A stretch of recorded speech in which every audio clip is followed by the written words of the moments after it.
આત્મીય ધર્મપ્રેમી ભાઈઓ બહેનો, આજે આપણે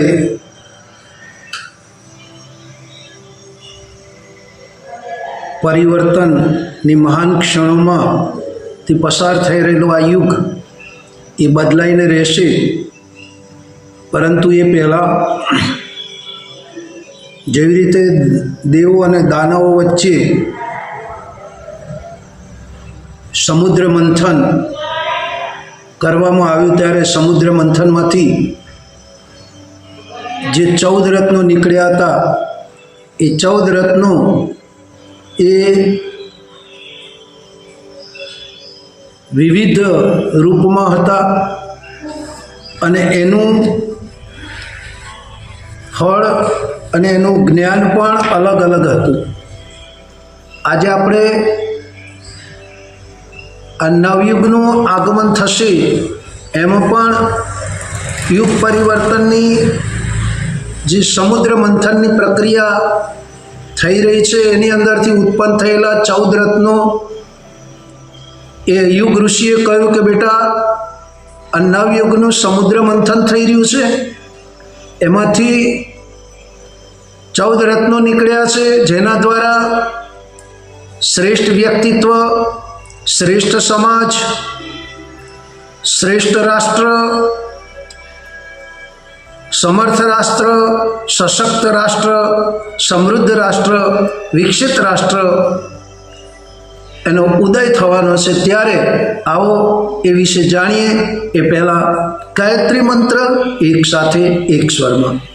ઓમ ભૂર્ભુવઃ સ્વઃ તત્સવિતુર્વરેણ્યં ભર્ગો દેવસ્ય ધીમહિ ધિયો યો નઃ પ્રચોદયાત. નવયુગની પ્રક્રિયા સમુદ્ર મંથન જેવી જ હશે.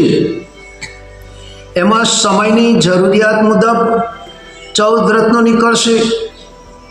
વિજ્ઞાનના રાક્ષસો અને આધ્યાત્મના દેવો એમ બંને પણ પક્ષ ભેગા થઈને સમુદ્ર મંથનનું કાર્ય કરશે. માનવીઓનો ઉત્સાહ વાસુકી નાગ જેવી ભૂમિકા સંપન્ન કરશે. દિવ્ય પ્રેરણાની અદ્રશ્ય મદદ કુર્મા અવતારની જેમ આ તમામ ભાર પોતાની પીઠ ઉપર ધારણ કરશે. સમુદ્ર મંથનમાંથી પ્રાપ્ત થનાર રત્નોની ટૂંકમાં જાણકારી મેળવીએ. રાજશક્તિ, બુદ્ધિશક્તિ અને ધન શક્તિના મહત્વના બધા જાણે છે. ચોથું નામ છે પ્રખર પ્રતિભા. એનો ભાવ સંવેદનાઓથી ભરપૂર આદર્શવાદ ઉમંગ પણ કહી શકાય. તે હમ બદલેંગે, યુગ બદલેગાનો આદર્શ રજૂ કરનારા બધા સુસંસ્કારી નર નારીને પ્રાણ પૂરી પાડશે. માનવ ધર્મમાં સમજદારી, ઈમાનદારી, જવાબદારી અને બહાદુરી ને સાર્વભૌમ માન્યતા પ્રાપ્ત થશે. એમનું તત્વદર્શન નવયુગનું ધર્મશાસ્ત્ર બનશે અને વ્યવહારમાં ઉતરશે. વિજ્ઞાનનો પરિવર્તનનો પ્રવાહ યુદ્ધોન્માદને શાંત બનાવી દેશે. શાંતિ અને સહયોગનું વાતાવરણ સ્થપાશે. વિજ્ઞાનનો ઉપયોગ હવે યુદ્ધના સાધનોની હરીફાઈમાં નહીં થાય. મોટા શહેરો અને મોટા કારખાનામાં ના ઉપયોગી જણાતા નથી.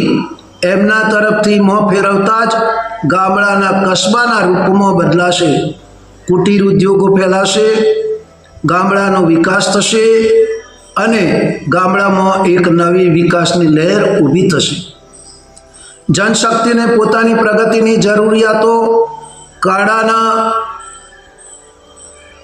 બળે પૂરી કરશે. અનુદાન, કૃપા વગેરેની આશા ન રાખતા સમયદાન અને અંશદાનથી જરૂરી સાધનો ભેગા કરાશે. સાગરના ખારા પાણીને પીવાલાયક બનાવવું અને સૂર્ય શક્તિ ઉર્જા માટે ઉપયોગ કરવો, આ બંને કાર્યો 21મી સદીની મુખ્ય પ્રાપ્તિ હશે. રણોને ઉપજાઉ જમીનમાં બદલી નખાશે. સમજદારી વધવાની સાથે વસ્તી વધારાની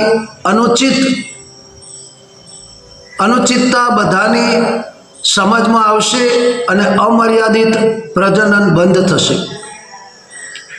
હાલના સમયમાં અડધી જનસંખ્યા જે નારીના રૂપમાં ઉપેક્ષિત, પછાત અને નકામી સ્થિતિમાં પડી છે, તેને બદલે આગામી શતાબ્દીમાં નર અને નારી એક સમાન બની રહેશે. પરિણામે